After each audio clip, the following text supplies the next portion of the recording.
కేసీఆర్ గారి త్యాగాన్ని, కేసీఆర్ గారి పోరాటాన్ని ఎన్ని రకాలుగా చిన్నగా చేసి చూపెట్టే ప్రయత్నం చేసినా తెలంగాణ రాష్ట్రం ఉన్నంత కాలం తెలంగాణ ప్రజలు ఎట్టి పరిస్థితుల్లో కూడా మన పార్టీ చేసిన పోరాటాన్ని, మీరు చేసిన త్యాగాన్ని, మరి తెలంగాణ పిల్లల బలిదానాన్ని ఎన్నటికీ మరవదు అనే మాట కూడా ఈ సందర్భంగా మీకు విజ్ఞప్తి చేస్తాను. 6 గ్యారెంటీలు అన్నారు, 100 రోజుల్లో అమలు చేస్తామన్నారు.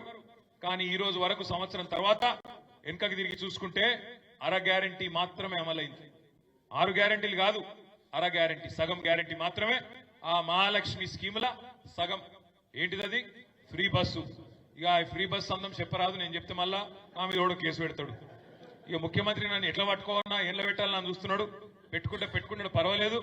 మీలాంటి తమ్ముళ్ళు, మీలాంటి అక్కలు, చెల్లెలు, అన్నలు ఉన్నంత కాలం నేను ఎవరికి భయపడ. వాళ్ళను ఒక్కొక్కటి వాళ్ళు చేస్తున్న తప్పులు, వాళ్ళు చేస్తున్న అరాచకాలు, వాళ్ళు చేస్తున్న అవినీతి కార్యక్రమాలు తప్పకుండా బయట పెడుతూనే ఉంటాం.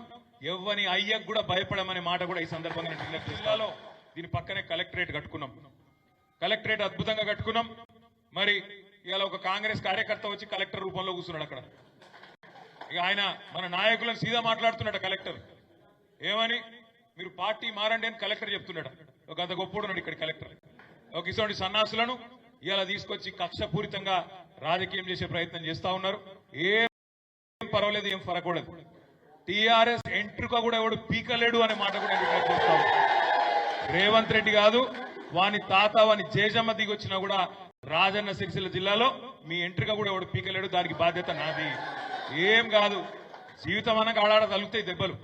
మనం కూడా చూద్దాం ఎన్ని రోజులు చేస్తారు ఈ డ్రామా, ఎన్ని రోజులు కలెక్టర్లు, ఎన్ని రోజులు అధికారులు, ఎన్ని రోజులు పోలీసు వాళ్ళు, వీళ్ళ నాటకాలు మనం కూడా చూద్దాం. మంచిగా రాసి పెట్టుకోండి. నేను చెప్తున్నా, నేను అంత మంచోని నేను కాదు. నేను పక్కా చెప్తున్నా, ఇవాళ ఎవరెవరైతే బాగా అతి చేస్తుండ్రో, ఎవరెవరైతే కాంగ్రెస్ కార్యకర్తల్లాగా ఓవర్ యాక్షన్ చేస్తుండ్రో వాళ్ళకి నేను చెప్తున్నా, దీనికి వడ్డీతో సహా ఇచ్చే బాధ్యత నాది. నేనే తీసుకుంటా. నేనేదో ఉత్తగా చెప్తానండి. మీకు తెలుసు, నాకు తెలుసు, కాంగ్రెస్ వాళ్ళకు కూడా తెలుసు.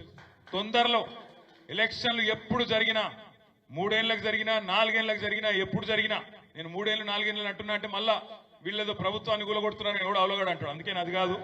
నేను చెప్పేది ఏంటంటే, రేవంత్ రెడ్డి పదవే తుమ్మితో ఉసిపోయే ముక్కు లాంటిది. ఢిల్లీ వానికి ఎప్పుడు కోపం వచ్చి అక్కడ సర్ది అయిందనుకో, ఇక్కడ తుమ్మిండి అనుకో, ఆయన దూసిపోతుంది. అందుకే అంటున్నా, ఏమన్నా జరగచ్చు. చిట్టినాయుడు గారి పదవి ఎప్పుడు పోతుందో ఎవరికి ఎరకలేదు. ఇవాళ ఎవరెవరైతే ఆ చిట్టినాయుడిని తీసుకొని ఎగిరిపడుతున్నా మన జిల్లాలో ఉండే కొంతమంది కాంగ్రెస్ సన్నాసులు ఉన్నారో వాళ్ళకి చెప్తున్నా నేను.